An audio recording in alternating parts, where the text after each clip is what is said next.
Señoras, señores, ¿qué tal están? Sean todos muy bienvenidos. Gracias por acompañarnos. Gracias también por su atención, por su tiempo. Bienvenidos a un nuevo programa de Psiquiatría Today, el podcast de divulgación médico-sanitaria dirigido a profesionales de la salud mental, dirigido a psiquiatras. Es un programa que está patrocinado, como bien saben, por Adamed Laboratorios, una empresa farmacéutica con un perfil totalmente enfocado a la innovación y al desarrollo de nuevos proyectos científicos en el sector farmacéutico y además con una clara vocación de servicio hacia los profesionales sanitarios. Adamed está especializada en patologías del sistema nervioso central y por ello quiere a través de este podcast, de estos próximos minutos, contribuir al conocimiento y contribuir también a la discusión dentro del terreno, del campo de la psiquiatría.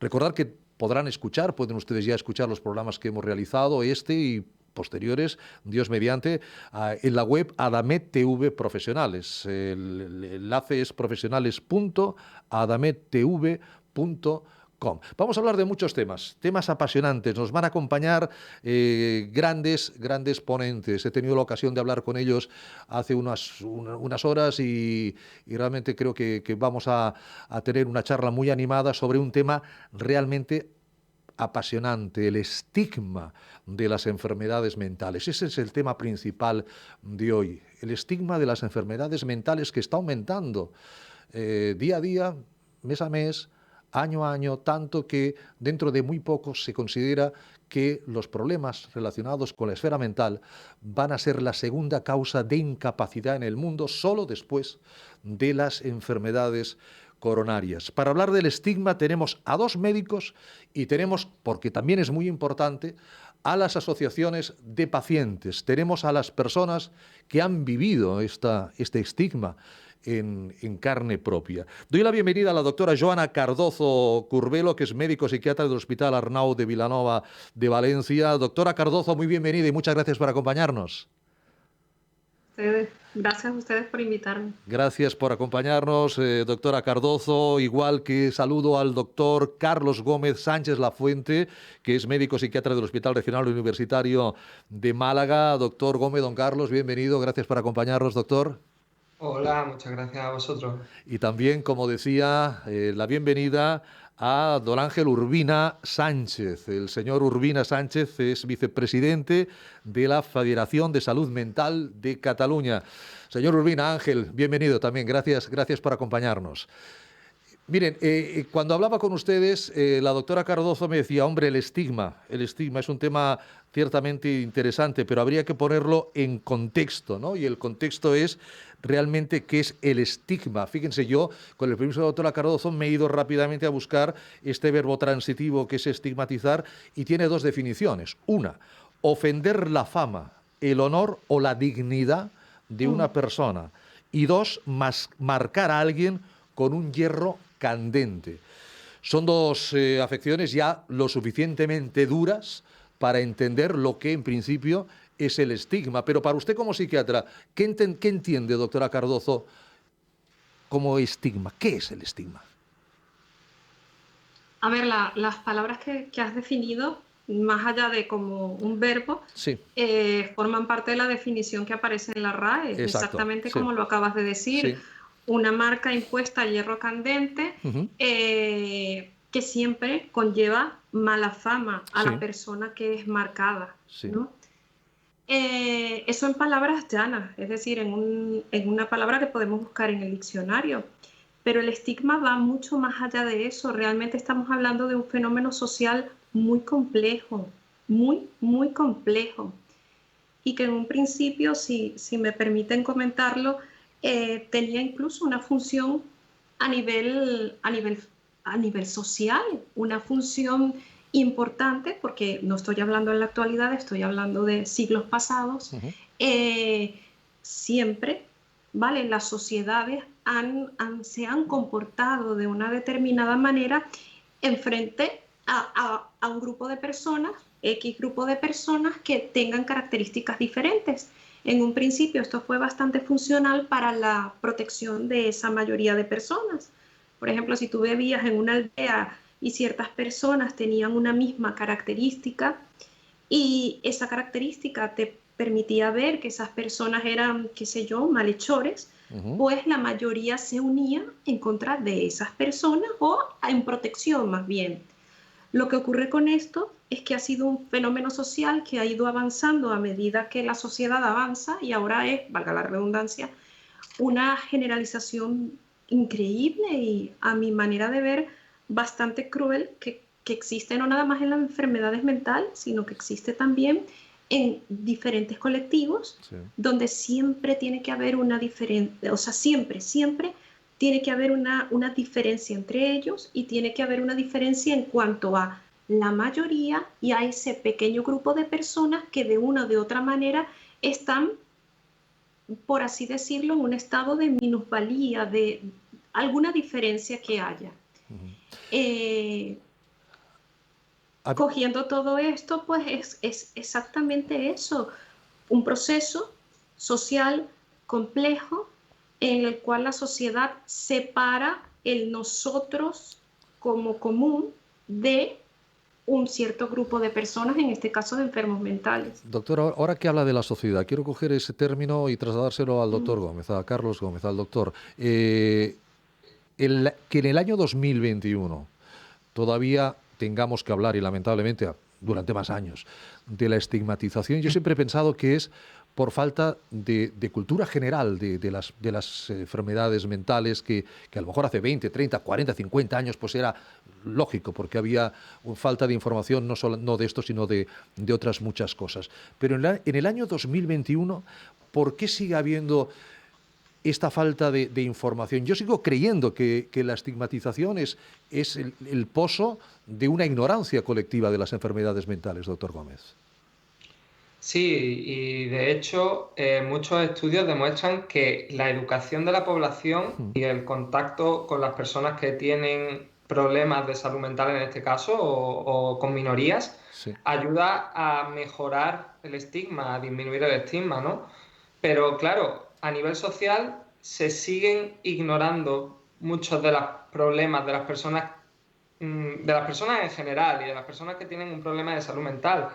El suicidio es una de las causas de mortalidad más frecuentes en gente joven y sigue sin aparecer en los medios. Sí. O cuando aparece en los medios se asocia a gente que está en cárceles o que tiene algún problema delictivo y asociamos términos de manera que al final parece que la salud mental es un problema, cuando la salud mental debería ser una solución, no un problema. Y claro, cuando estamos etiquetando de tal manera desde los medios de comunicación, desde la política, desde nosotros mismos como profesionales, desde el diseño de los hospitales y estableciendo tantos prejuicios, esto no puede cambiar, porque esto es un cambio que necesita toda la sociedad para que se produzca, ¿no?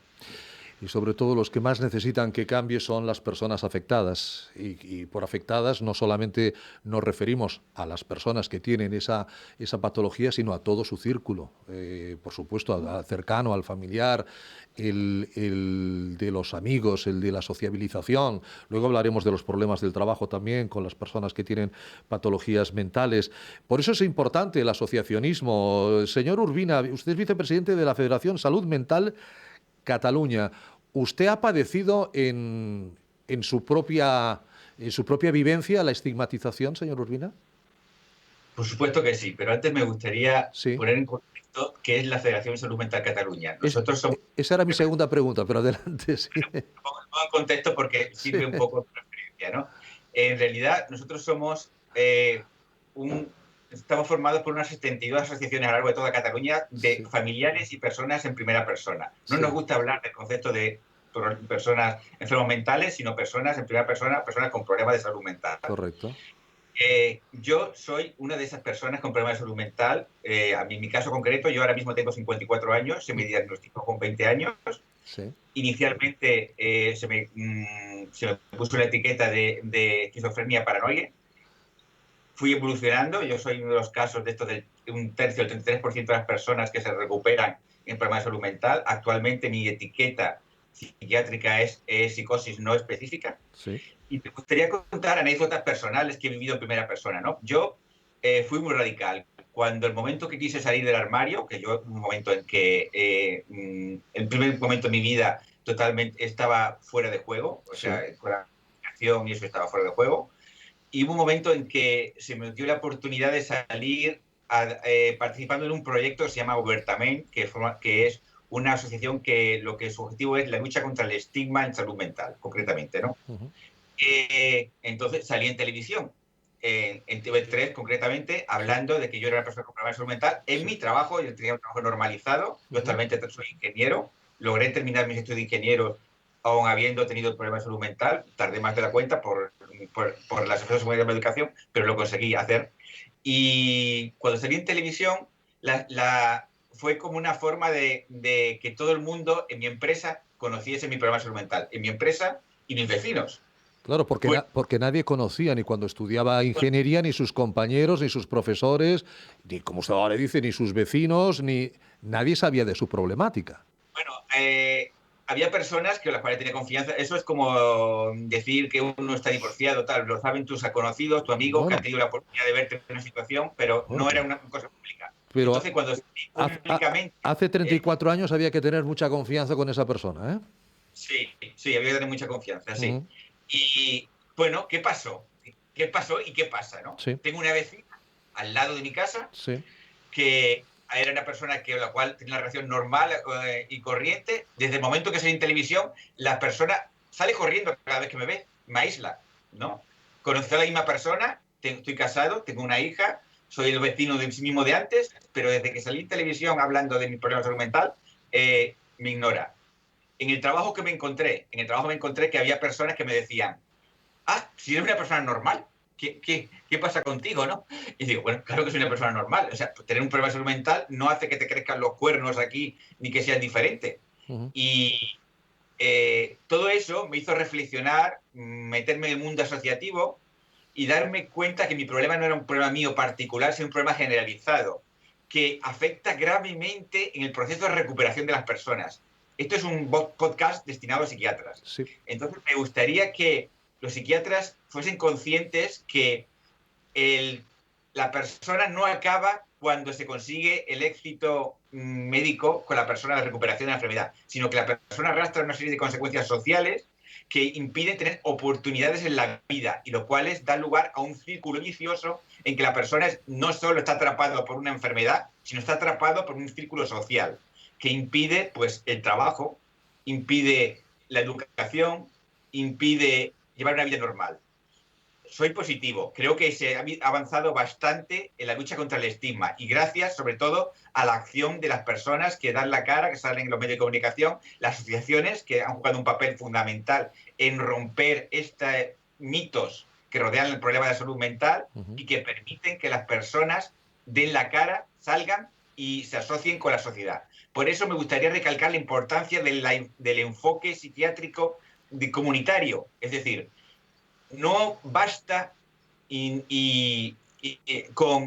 con la medicación, no basta con la hospitalización, no basta con los centros de ayuda de integración social. Hace falta integrar a esa persona en la sociedad, romper estos sistemas antiguos de hospitales psiquiátricos, de centros que reparte la persona, sino integrarla en la sociedad. Yo soy un caso concreto que demuestra esa situación. Ángel, luego respuestas más breves, tendrá más ocasión de hablar, pero lo que dice Ángel, doctor Gómez, doctora Cardozo, que no se termina la relación con el psiquiatra cuando, desde el punto de vista médico, pues ya digamos que se ha conseguido pues el objetivo, siempre que se pueda conseguir, que se había marcado. Luego hay un paso más, luego está la rehabilitación social, posiblemente. ¿Están de acuerdo, doctora Cardozo? Sí, desde luego que sí. Para mí es un verdadero... O sea, estoy bastante encantada de que don Ángel esté con nosotros esta noche compartiendo. Es importantísimo. Compartiendo su experiencia, porque aunque el doctor Carlos y yo podamos hablar muy bien de la teoría, el que lo ha vivido en su propia carne es él. Entonces es muy, muy, muy importante. Estoy de acuerdo con lo que dice don Ángel. Estoy de acuerdo porque lo veo diariamente con los pacientes. Yo estuve trabajando previamente en una unidad de media estancia donde los pacientes trabajaban aparte de con psiquiatras, psicólogos, terapeutas ocupacionales. ¿Y por qué sufrían los enfermos mentales? Los enfermos mentales o las personas que padecen enfermedad mental sufren propiamente dicha por la enfermedad. Esto es así, es un hecho. Pero esa enfermedad, como vemos a don Carlos, es refractaria al tratamiento. Aunque tenga el apellido crónica, una persona no siempre está en estado agudo. Entonces uno pone un tratamiento y la persona mejora. Hay tratamientos de diferente índole, como don Ángel está diciendo, ¿no? Tratamientos sociales, tratamientos a nivel de terapia ocupacional. Pero por la segunda cosa que más sufre la persona o por la segunda aspecto que más sufre un enfermo mental es, sin lugar a duda, por el estigma, porque es una verdadera barrera, que aunque la persona se recupere, la persona esté bien, la sociedad en general, el colectivo en general, pone esa barrera y le quita las oportunidades que tal vez usted, Carlos y yo lo veamos muy sencillo, muy simple, como estudiar, como alquilar, y un piso, como tener una voz válida, tener un estatus frente a la sociedad. Fíjese lo que está diciendo don Ángel, que la vecina después que lo vio en la televisión corría. Y eso es un hecho, eso genera sufrimiento y eso empeora o genera un ciclo vicioso en la enfermedad. Yo por mi enfermedad me aparto, pero la sociedad me hace que me aparte también, con lo cual estoy absolutamente de acuerdo con lo que dice. Y miren, luego lo comentaremos seguramente, pero una de las cosas que tiene más impacto positivo sobre el estigma y cómo vencer el estigma, no son estudios, eso está descrito, es tener contacto con una persona que esté diagnosticada con una enfermedad mental y conocerlo en el día a día. Eso desmonta cualquier creencia errada, que después de todo ese es el estigma, ¿no? Es un estereotipo basado en una creencia errada. Está claro. Es muy importante el papel de las asociaciones. También hay mucha gente que evidentemente niega el que tenga una patología mental, niega cuando, no sé, si desde la atención primaria empiezan a vislumbrar que puede haber un trastorno de la mente y le difieren al psiquiatra. De entrada imagino que está la negación, pero doctor Gómez, también está el tema de decir no voy a ir al psiquiatra porque me va a estigmatizar, me voy a callar, me voy a comer mi enfermedad con todo lo que eso conlleva, porque no quiero que la gente sepa que tengo una enfermedad mental. Sigue ocurriendo, sigue habiendo miedo a ir al psiquiatra para no decir voy al psiquiatra porque tengo tal enfermedad y con ello he de convivir durante muchos años, posiblemente toda la vida. Por supuesto, tener un trastorno mental es una etiqueta muy dura en la sociedad en la que vivimos, porque como bien ha dicho don Ángel y como estamos hablando aquí, es una persona que por tener ese diagnóstico va a tener dificultad para encontrar un trabajo, dificultad para relacionarse, dificultad para encontrar una pareja, para cumplir todas las necesidades que tenemos cualquier persona por el hecho de ser humano. Y nadie tiene la culpa de tener una enfermedad mental. Como nadie tiene la culpa de tener diabetes o nadie tiene la culpa, a no ser que tengas unos ritmos de vida, de tener un infarto. Es decir, nadie quiere tener una enfermedad. Es decir, se es inocente en ese sentido, doctor Gómez. Yo no lo querría tener, la verdad, y creo que no he conocido a nadie que quiera tener un trastorno mental. Efectivamente. Primero porque no es agradable, porque conlleva mucho sufrimiento, porque conlleva que gente que es tu familia, que son tus amigos, se alejen de ti, porque conlleva que cuando vas a pedir un trabajo te miren el currículum y no te contraten. Entonces, claro, nadie quiere tener un trastorno ni mental ni de otro tipo. Y eso no quita que haya factores de riesgo y conductas, como por ejemplo dormir poco es una cosa que predispone a padecer trastornos mentales, ¿no? Pero claro, ¿hasta qué punto cuando yo tengo un problema de estigma, cuando pienso que la salud mental no sirve, que las personas que tienen un trastorno mental son personas pues malhechoras o inferiores o X, ¿cómo voy a ir yo si tengo un problema de salud mental a buscar ayuda? Igual que si tengo un problema con una minoría, no me voy a unir a esa minoría, no voy a tener contacto con esa minoría.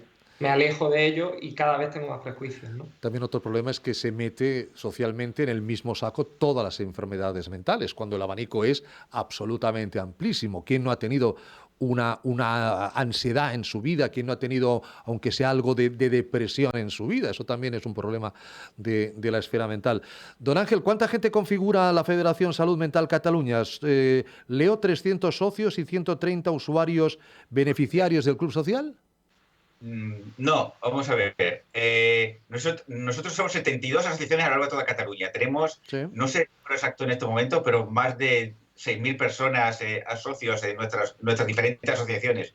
Sí. O sea que somos una entidad grande, potente y que luchamos, entre otras cosas, por los derechos de las personas con problemas de salud mental. Estamos hablando del estigma, ¿no? Sí, sí. Y me gustaría, ya que aprovecho que tenemos 2 psiquiatras y tenemos un canal con psiquiatras, que el estigma no solo es de la sociedad hacia la persona, también es de la persona hacia sí misma, que sí, es la situación esta que estamos hablando de aquellos que no se atreven a ir a un psiquiatra por algún problema o que lo ocultan en su problema de salud mental. Y también tenemos un estigma en determinados momentos en el colectivo médico o colectivo de profesionales de salud mental, en el sentido de que muchas veces se tiene desde la perspectiva del profesional una visión parcial de las personas, porque las personas recurren a ellos cuando están en un momento de crisis, pero cuando se han recuperado y cuando ya están integrados en la vida normal, se ha perdido el contacto de esas personas. Eso da lugar a un sesgo en la visión de la psiquiatría. Y me gustaría recalcar que hay personas, muchas personas, como yo, que han tenido diagnósticos oficialmente graves a lo largo de su vida y que llevan una vida normalizada. Yo estoy casado, tengo una hija, tengo un trabajo normalizado, etcétera, ¿no? Eso me gustaría. No sé, hablar con Carlos o con la doctora, ¿no? de ese sentido, ¿no? De la necesidad de visualizar en el colectivo médico los casos de éxito, no solo los casos de crónicos que se cronifican en el sistema. ¿Quién recoge el guante? ¿Doctora, doctor? El doctor Gómez creo que se lanza. Bueno, estoy totalmente de acuerdo con don Ángel.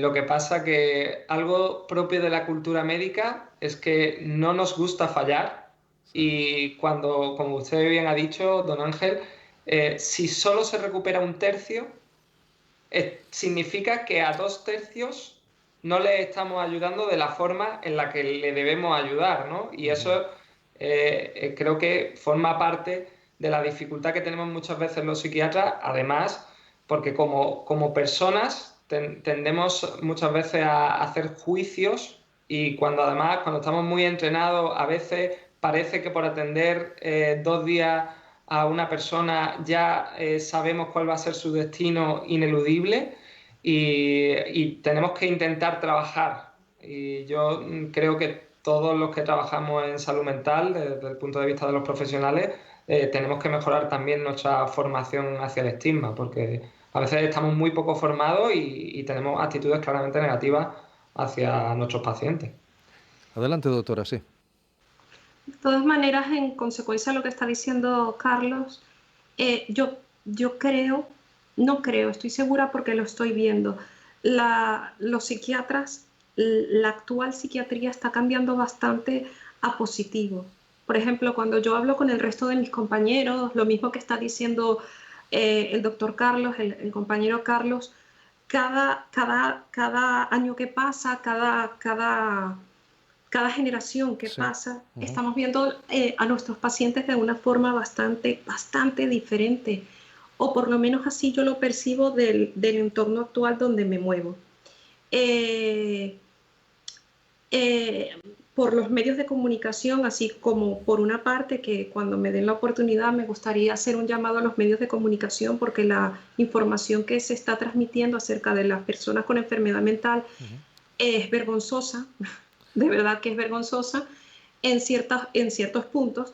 También es verdad que nos están ayudando a lo que dice don Carlos, a la visualización de la enfermedad mental y tal vez sí es cierto que un tercio se recupera de forma, porque es un hecho, completa, pero no quiere decir por eso que el resto no llegue al máximo de la recuperación que pueda llegar, porque al fin y al cabo no pienso que debemos de centrarnos en porcentajes, sino en personas, y cómo estas personas pueden vivir su vida hablando de calidad de vida, no tanto como eliminar completamente un síntoma, sino que esa persona pueda vivir insertada en una sociedad, sentirse útil, sentirse amado y capaz de amar, y después de todo eso forma parte de la salud, es definitivo, vamos, eso.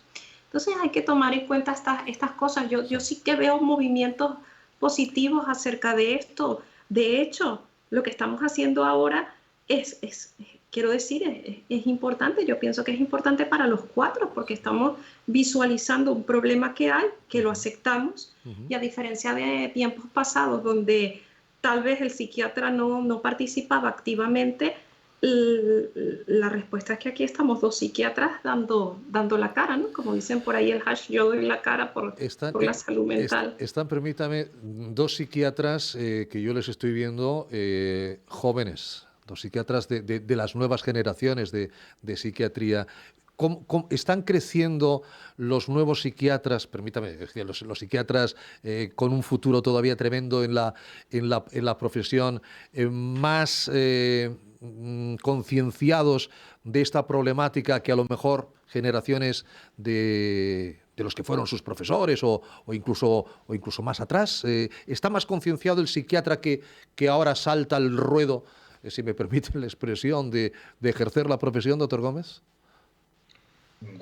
Yo estoy totalmente de acuerdo con lo que dice Joana, y creo que además muchos de los que actualmente nos dedicamos a esto de la salud mental hemos tenido contacto con la salud mental previamente, cosa que ya ayuda a tener menos estigma. Y además, claro, cuanto más se visualiza un tema, más mejora la percepción del problema, ¿no? Y es verdad que hemos pasado de que esto no se hablará prácticamente nada, y ahora, pues bueno, tenemos este tipo de intervenciones, tenemos que de vez en cuando salen en los medios de comunicación que el suicidio es una pandemia del siglo XXI, que en 2030 prácticamente la mitad de la población va a tener un problema de salud mental. Y claro, eso ayuda también a ponerlo sobre la mesa, pero claro, hay que ponerlo más sobre la mesa. Importante. Media, uno de cada dos personas dentro de 10 años o 8 padecerá o padeceremos algún problema de salud mental. Ángel, sí, levanta usted la mano, dígame. Me gustaría recalcar la importancia de las asociaciones, ¿no? Ya que me dirijo a un colectivo de psiquiatras, por supuesto. Muchas veces el derivar a un paciente o a unos familiares del paciente, que también forma parte del conglomerado del problema muchas veces, ¿no?, a las asociaciones permite mejorar la situación de la persona. Y respecto a la formación de los psiquiatras en las nuevas jornadas, quiero decir que han mejorado bastante. En Cataluña, por ejemplo, nosotros participamos como Federación Salud Mental Cataluña en la formación de todos los profesionales del MIR que se están formando en psiquiatría. Creo que eso es una buena práctica que debería darse, no sé si se hace en el resto del Estado, ¿no?, de formación, porque la visión que aporta a un psiquiatra joven una persona que ha pasado la experiencia del estigma o ha vivido la enfermedad mental en sí mismo es una experiencia muy enriquecedora en el momento de la formación de los profesionales. Es algo que les marca y que les hace ver el impacto del éxito que tienen cuando recuperan las personas. Pues yo le agradezco mucho a todos su presencia y en 30 segundos no quiero que se quede la doctora Cardozo sin comentar lo de los más media, los medios de comunicación. Adelante, doctora. Si puede ser breve, se lo agradeceré. Sí, mire, yo lo voy a poner como un ejemplo. Sí. Nunca he leído una noticia que diga diabético mató a su madre. Nunca, y no la leeré. Pero ¿por qué tengo que leer persona con esquizofrenia o esquizofrénico, porque así lo redactan, ha hecho tal acto violento? Quisiera saber yo cómo enriquece la noticia ese titular. De ninguna manera lo enriquece. Entonces, una de las visualizaciones que son negativas y que contribuyen abiertamente al estigma, sin lugar a duda, es los medios de comunicación y, francamente, la falta de responsabilidad al redactar titulares amarillistas que no van de la mano con la realidad. No van. Les decía en la charla previa que nos quedaríamos cortos, que esto se merece más tiempo y posiblemente lo conseguiremos en otros programas. Ángel, muchísimas gracias por haber estado con nosotros. Ha sido un placer. Carlos, doctor Gómez, Joana, doctora Cardozo, muchísimas gracias por darnos voz también a este tema del estigma. Psiquiatría Today, aquí continuamos y vamos a hacerlo con la entrevista.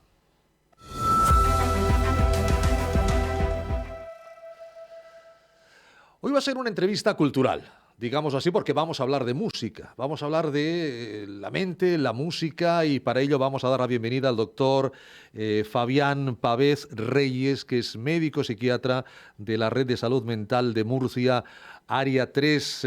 Doctor Pavez, muy bienvenido y gracias por acompañarnos. Buenas noches, Ricardo.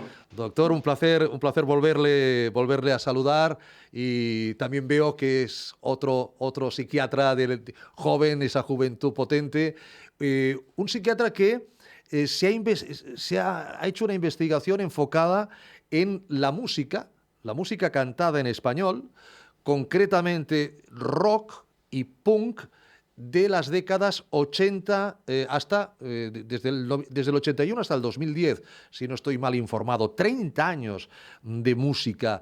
¿De dónde viene esa inquietud, doctor Pavez?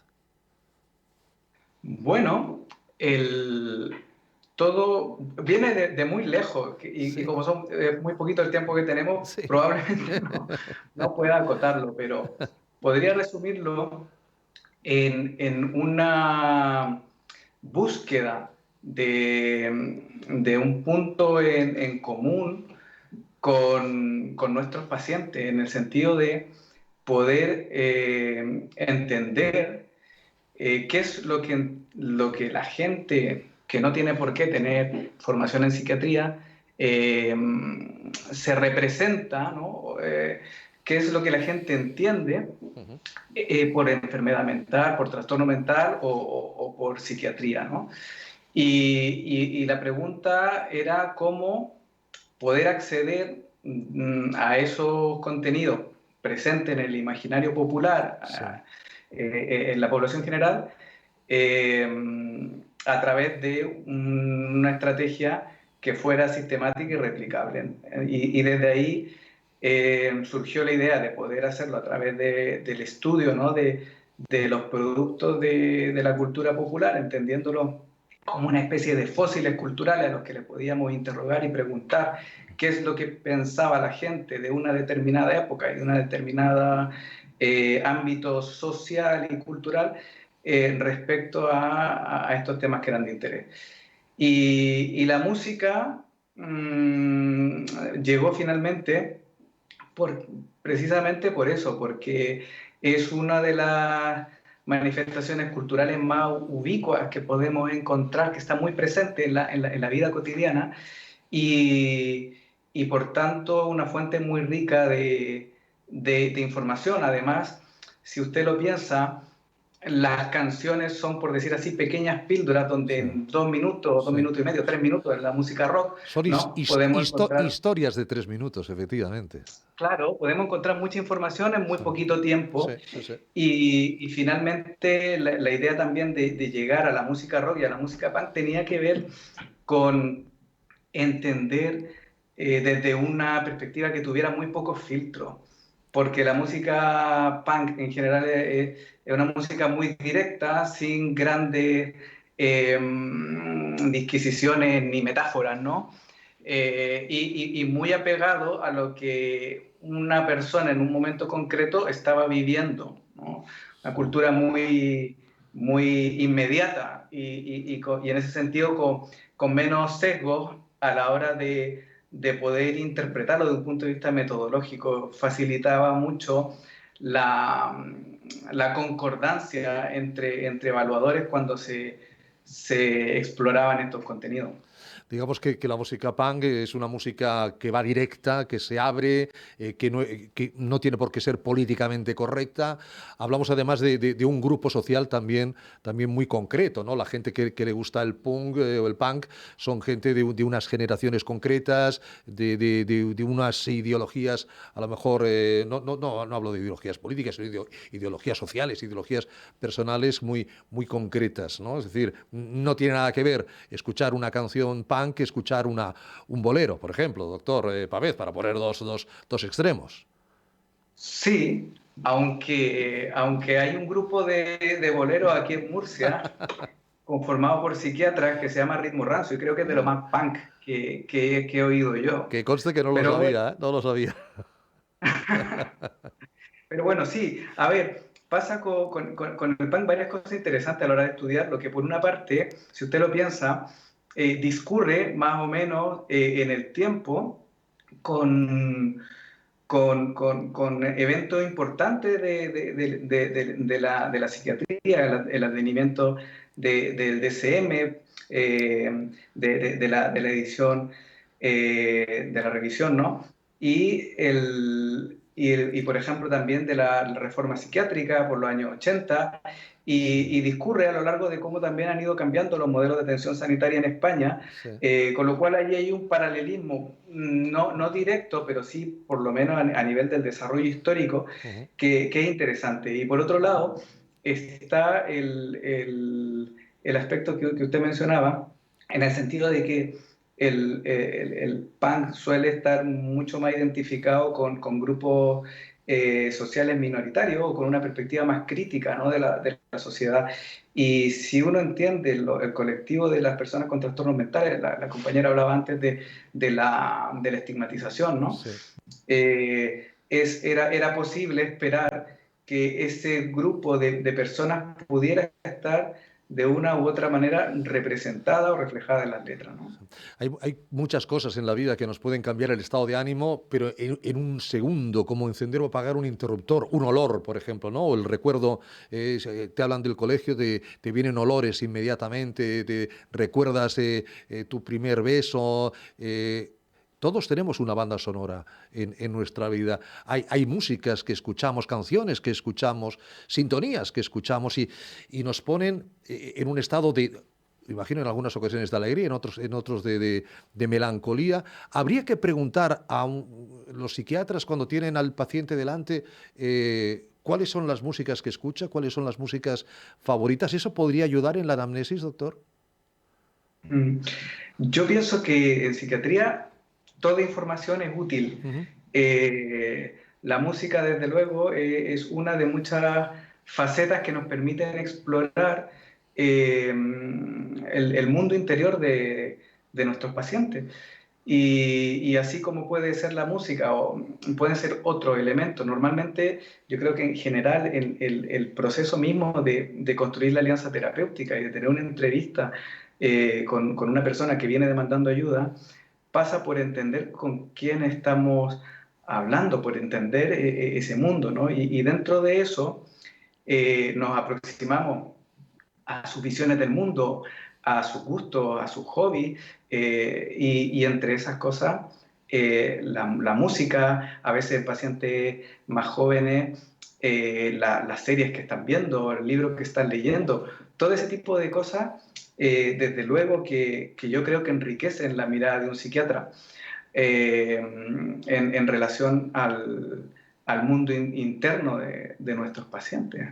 Yo pienso que sí. Ahora, si usted me pone entre la espada y la pared y me dice tiene que ser requisito obligado a la anamnesis preguntarle música, pues probablemente le diría que no. Pero no... No está de más, creo que no está de más. Es una información adicional que puede ser de utilidad en algún caso, ¿no? Puede ser de utilidad. Una información muy importante.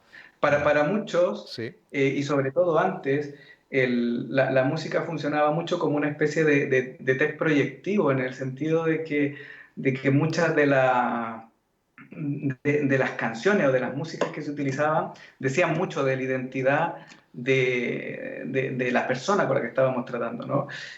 Ahora esa identidad desligada a la música, mi sensación es que se han ido diluyendo conforme va habiendo una mayor disponibilidad de todo tipo de música a través del cambio tecnológico. Antes estaba mucho más marcado, ¿no? Ese concepto de tribu o de subcultura. Ahora, aunque probablemente sigue existiendo, no tiene el peso que probablemente tenía hace algunos años.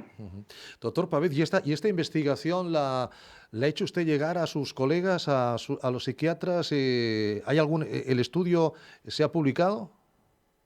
Sí, tenemos varias publicaciones. De hecho, la primera fue el año 2017, sí, cuando dijimos, bueno, ¿cuál es el estado del arte de esto? O sea, ¿qué se sabe de la relación entre música y psiquiatría? Hicimos una revisión sistemática que se publicó ese año para poder entender de qué se hablaba cuando se hablaba de música y de trastorno mental y psiquiatría. Y entonces encontramos los distintos énfasis que aparecían en la literatura, y nos dimos cuenta que realmente una parcela muy, muy pequeñita era la del estudio de las representaciones sociales de los trastornos mentales en la música, de cómo se describía un trastorno mental en la música.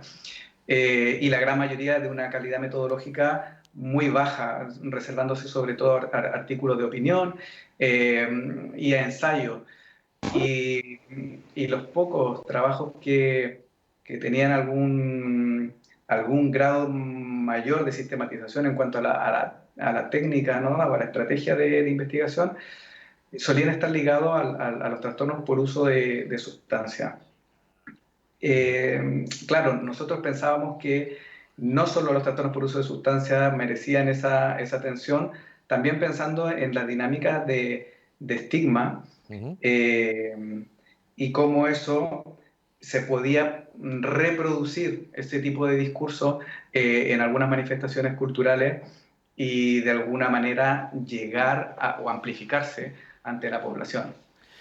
Y posteriormente, bueno, han salido otro. Yo creo que habrán unas 4 publicaciones o 5, ya no me acuerdo, y un montón de veces que lo hemos presentado en congreso y ha tenido buena recepción. Seguro. Los resultados. Seguro que sí. ¿Ha tenido usted ocasión de poder hablar o le hubiera gustado poder hablar con alguno de los compositores de letras, digamos, más cercanas al suicidio, cercanas incluso a la muerte, es decir, con músicas y con letras sobre todo potentes desde el punto de vista de salud mental? ¿Ha podido hablar? ¿Le hubiera gustado hablar con algún compositor que no ha hecho una canción aislada, sino que a lo mejor ha hecho de su carrera pues un hilo de este tema, ¿no? Sí. A ver, sí, he tenido oportunidad de conocer a muchos de los grupos con los que se ha compuesto la mezcla, o sea, la muestra, perdón, no, me salió un concepto musical, el de mezcla. Sí. Muchos de los grupos, no todos, porque piense usted que hemos estudiado, yo creo que más de 240 grupos. En total la muestra que tenemos son 7.777 canciones.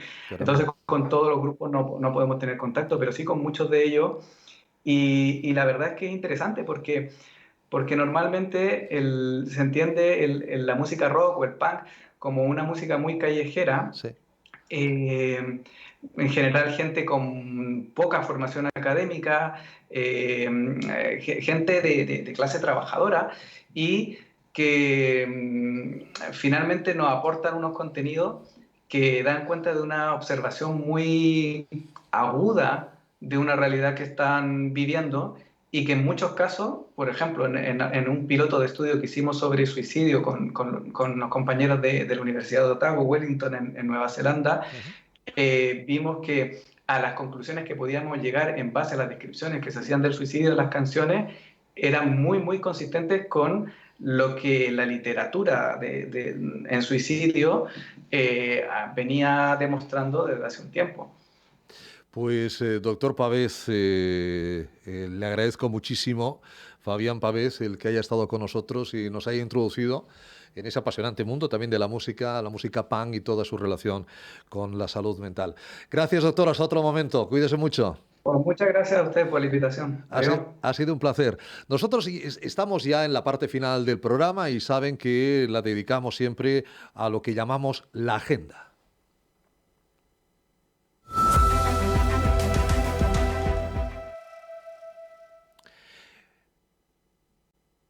Y fíjense, acabamos de hablar de música y vamos a hablar de literatura, porque hoy en este inicio de agenda queremos hablar de un libro que acaba de publicarse. Su autor es el doctor Luis Gutiérrez Rojas, que es médico psiquiatra del Hospital Clínico San Cecilio de Granada. Doctor Gutiérrez Rojas, don Luis, bienvenido y gracias por estar con nosotros.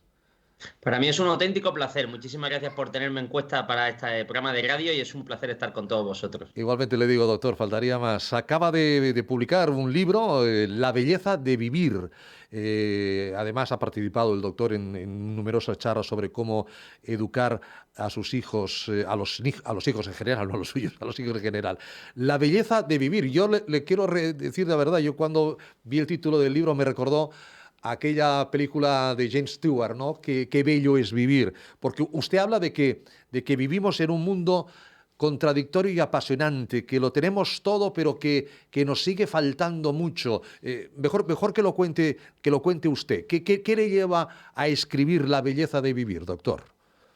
Bueno, yo creo que estamos en un mundo bastante lleno de paradojas, ¿no? Sí. Por un lado, podríamos coger los grandes números y darnos cuenta de que vivimos en una sociedad claramente del bienestar, ¿no? Con un acceso a la cultura, a la educación. Hay cosas que a lo mejor nos pueden llamar la atención, pero antes el poder acceder por ejemplo, a libros o a poder acceder a música, pues era solo para una élite. Vivimos en un país que es España, que si tienes una enfermedad grave, un cáncer, una enfermedad inmunológica, pues tienes acceso al mejor fármaco, al más caro y a un precio pagado por el Estado, ¿no? Pagado entre todos. Es decir, que tenemos... Sí. Y luego tenemos un acceso a la educación impresionante. Sin embargo, es verdad que esta sociedad del bienestar, cuanto más dinero tienen, cuanto mayor es el Producto Interior Bruto, pues parece que en otros temas relacionados con salud mental, pues son sociedades más débiles. Y entonces son sociedades, antes estabais hablando, ¿no? El consumo de tóxicos, de adicciones, todo lo que tiene que ver con las ideas de suicidio incluso consumado, los cuadros de ansiedad. Y dice, bueno, ¿y esto cómo es posible? O sea, resulta que vivimos mejor, vivimos muchos más años, tenemos más, y sin embargo parece que estamos peor desde el punto de vista de la salud mental. Cuando uno viaja al tercer mundo, cuando uno va a países subdesarrollados, en vía de desarrollo, se da cuenta de que son personas que teniendo muchas más dificultades, siempre se habla de la sonrisa de África, sí. Pues a lo mejor son personas más resilientes, quizá porque sí que han tenido más contacto con el sufrimiento, con el dolor, con la angustia. Con lo cual, esta idea de que la belleza de vivir no quiere decir que la vida sea un mundo fantástico, estupendo y maravilloso, que lo es, sino que también lo es porque tiene una cara B, una parte de abajo del iceberg, que es dura, compleja, difícil. Y que muchas veces eso también forma parte de la belleza de vivir. Yo creo que esta época del coronavirus, esta pandemia que nos ha tocado vivir a todos, pues también creo que nos puede servir para tener un poco una visión del cuadro bastante más global, ¿no? Más heterogénea. ¿Pero esto por qué ocurre, doctor? ¿Porque somos insaciables, queremos cada vez más, somos unos inconformistas, tenemos todo eso que usted acaba de decir, pero ¿qué ocurre? Bueno, ¿Por qué? Es multifactorial, ¿no? Se debe a mil cosas. Pero hablando, por ejemplo, de los hijos, ¿no? Yo que tengo muchos hijos, hablando de la sociedad, pues una queja normal de los padres es decir eso. Oye, nuestros hijos tienen de todo. ¿Cuántos hijos tiene usted? Yo tengo 6 hijos. No está mal, felicidades, no está mal. El número de hijos es totalmente opcional, libre y que cada uno tenga los hijos que le dé la gana. Sí, pero supuesto. Lo que quiero transmitir es que cuando uno va a muchos sitios y ve, pues la queja normal de los padres es quejarse un poco de decir, hay que ver que mis hijos teniéndolo todo se quejan por cualquier cosa y hay que ver lo débiles que son, ¿no? Yo creo que esto es una cosa constante que uno escucha y tiene que ver con eso. Lo quiero todo, lo quiero ya y lo quiero ahora. Y como bien decías, el ser humano es insaciable. Cuanto más dinero tenemos, cuanto más viajamos, cuanto más queremos. Y ahí no hay nada. Yo en el libro lo resalto, que por aquí tengo un ejemplar, lo quiero enseñar a Ricardo. Sí, claro. Un poco de publicidad, a ver, que sea yo capaz de hacerlo bien, efectivamente. Súbetelo un poquito. Ahí. Discúlpame, esos son los temas del directo. La belleza de vivir, ahí está. Pues intento reflejar un poco esa idea de que precisamente las cosas buenas de la vida, las cosas bellas, se consiguen con esfuerzo, todos lo sabemos. Estamos hartos de ver referentes como puede ser Rafa Nadal, como puede ser Pau Gasol, como puede ser artistas y todos, tú te hartas de ver documentales, yo que he visto 500 películas documentales ahora en el confinamiento, y todo lo que resaltan es eso, el esfuerzo, la entrega, el sacrificio, entregarse a lo que cuesta.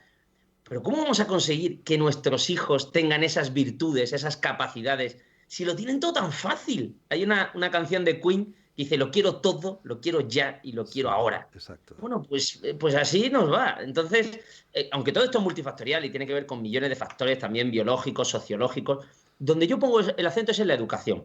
Y donde pongo el acento es en esa paradoja de que precisamente las personas que han sufrido en la vida, que les ha costado las cosas, curiosamente son más felices. ¿Por qué? Porque podríamos poner el ejemplo, ¿quién disfruta más? ¿El que se copia en el examen y saca sobresaliente o el que saca un aprobado o un notable pero sabe que lo ha hecho por su propio pie? O aquella persona que se vence a sí misma, ¿no? Tengo un defecto, algo de mi carácter que no me gusta, una capacidad que me cuesta un montón, algo que siempre me ha costado y lo he conseguido. Sí. Eso es un vencimiento, eso es un autocontrol, eso es un dominio de sí. Ahora, vámonos al otro lado. Si una persona solo se deja llevar por el gusto, por lo que le apetece. Fijaros que la sociedad es muy sentimental. Me gusta, me apetece, tengo ganas, no tengo ganas, estoy de bajón, no estoy de bajón, estoy de subidón, no estoy de subidón. Ahora me gusta, ahora no me gusta, ahora me gusta la otra, ahora me gusta la de enfrente, ahora ya no me gusta mi trabajo, ahora ya estoy de...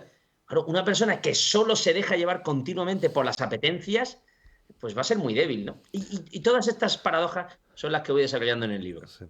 Y luego nos damos cuenta, querido Luis, doctor Gutiérrez, que somos tremendamente frágiles, que viene un virus invisible, desconocido, y nos plantea la vida que nos ha cambiado en los últimos 13 meses, ¿no? Es decir, hay mucha gente que dice, éramos felices y no lo sabíamos, ¿no? Éramos felices y no lo aprovechábamos. Ahora echamos de menos cosas que antes... Bueno, las hacíamos pero ni nos dábamos cuenta, ir a un restaurante, estar con unos amigos, era algo que formaba parte de nuestro diario del día a día y ahora en cambio lo echamos mucho de menos. Y yo no sé también... sobre todo para los que... yo también tengo 3 hijos, o sea, yo de la mitad, pero bueno, ya, entre los 2 ya sumamos 9. Ya sumamos 9. Pero ¿no te da la sensación de que nosotros hemos vivido mejor que nuestros padres vivieron mejor que nuestros abuelos, pero ahora a nuestros hijos les estamos dejando, por la economía, por el virus, por la globalización, más dificultades? ¿Van a vivir peor que nosotros? Bueno, es difícil poder prever el futuro, pero yo soy una persona profundamente optimista. Plantearme que mis hijos van a vivir mucho peor que yo, no lo sé. Eso es bueno, pero los millennials de entrada ya han pillado la crisis del 2008 y ahora la del coronavirus. Totalmente cierto, pero también es verdad que podríamos plantearnos la cantidad de cosas buenas que tienen. Yo me comparo con mi familia, con mis padres, y yo, por poner un ejemplo, porque me pones 500, vamos a poner uno, la figura paterna. ¿Qué es lo que hace un padre en el siglo XXI comparándolo con un padre de los años 60, 70 u 80? La relación que yo he tenido con mi padre. Yo a mi padre lo quiero con locura y para mí es un referente. Pero es evidente que el grado de afectividad, de relación, de estar encima de los hijos que tiene un padre hoy en día es completamente distinto. Y me atrevería a decir que es mucho mejor.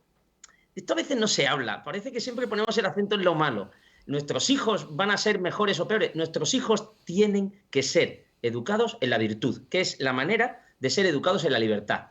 Y esto a veces suena mal, pero está claro que una persona que quiera conseguir cosas en la vida, no conseguirlo todo, ojo, o sea, tú puedes conseguir lo que tú quieras si te lo propones. Eso es una falacia y una estupidez. Puedes conseguir lo que puedes conseguir en función de tus limitaciones y de tus condicionantes, que son infinitos.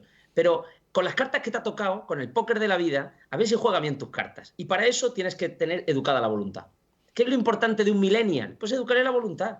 Que sea capaz de ganarse las cosas, que sea... Entonces, todo esto que parece tan malísimo, esta crisis que evidentemente es mala y ha producido muerte y destrucción y tal, pues vamos a verla como una oportunidad, no es culpa de nadie. ¿Para qué puede servir?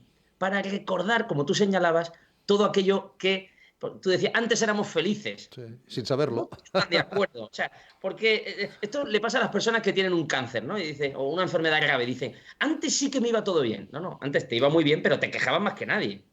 Lo que pasa es que ahora te das cuenta, a raíz de lo que te ha pasado, de que te quejas de vicio.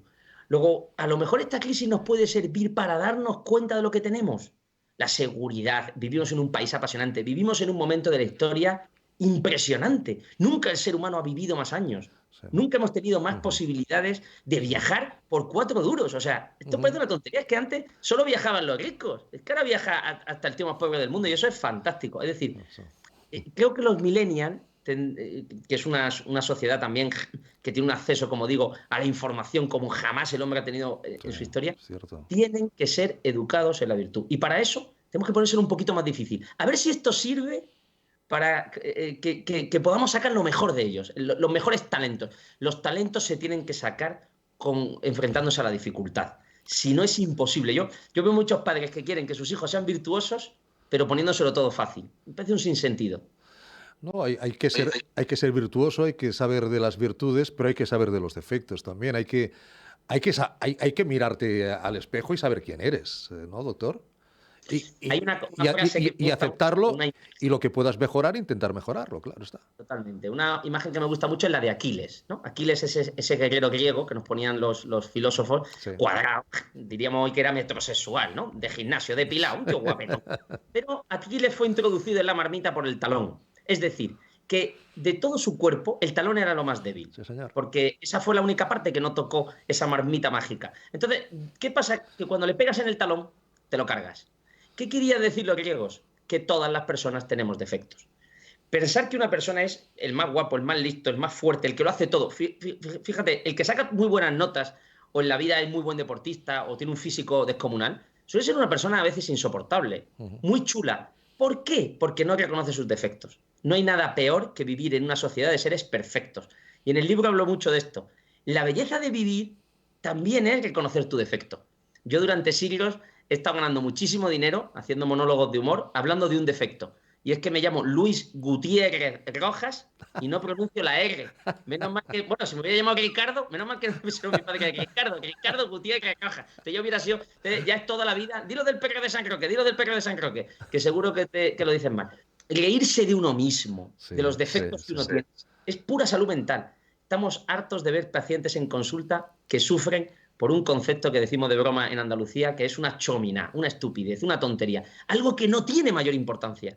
Ya ha tenido que venir el coronavirus a recordarnos que hay cosas mucho más importantes y que hay personas que sufren mucho más que nosotros. Pienso que eso es una manera de descubrir la belleza de vivir. La cantidad de cosas malas que también con las que tenemos que convivir y a las que nos tenemos que enfrentar. Creo que si uno se plantea la vida de esta forma es mucho más apasionante y mucho más interesante. Pues doctor Gutiérrez Rojas, que pronuncia muy bien las R's. Luis, ha sido un placer, de verdad, compartir unos minutos contigo, con usted. Y ahí está ese libro, La belleza de vivir. Muchísimas gracias, doctor. Hasta cualquier otro momento. Cuídese mucho. Muchísimas gracias a ti, Ricardo. Un placer que me hayáis dado este espacio y estoy a vuestra disposición para lo que queráis. Muchas gracias igualmente, Luis. Igualmente.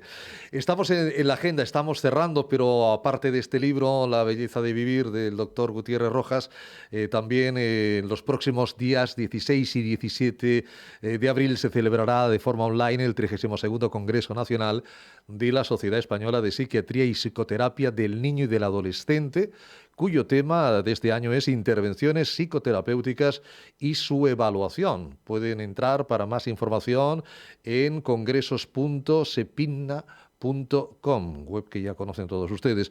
Más adelante, a finales de este mes de abril y durante el mes de mayo, la Sociedad de Psiquiatría de la Comunidad Valenciana organiza el curso de Perspectiva de Género en Salud Mental, que de forma online y que coordina la doctora Llanos Conesa del Hospital de Sagunto de Valencia. También hay hoy un programa para acceder a toda la información que se va a dar en este curso. Y por nuestra parte estamos ya terminando. Darles, por supuesto, las gracias a todos ustedes por, como les digo siempre al principio, por su paciencia y por su tiempo, por su compañía, porque sin ustedes, pues evidentemente no tendría sentido este programa de Adamet Laboratorios. Hay una cosa que quiero recordarles, que pueden enviar sus preguntas, sugerencias, qué quieren que abordemos en próximos programas. Hoy hemos hablado del estigma, por ejemplo, en el tema central. ¿Qué otros temas a ustedes como profesionales de la salud mental les ocupa y les preocupa? Pues sugerencias, por favor, a este correo, contacto@psiquiatriatoday.com. Estaremos encantados de escucharles y después estaremos encantados también, si es posible, de servirles a esas peticiones. Gracias, cuídense mucho. El programa ha sido patrocinado por Adamed Laboratorios. Psiquiatría Today. Hasta el próximo programa. Hasta luego.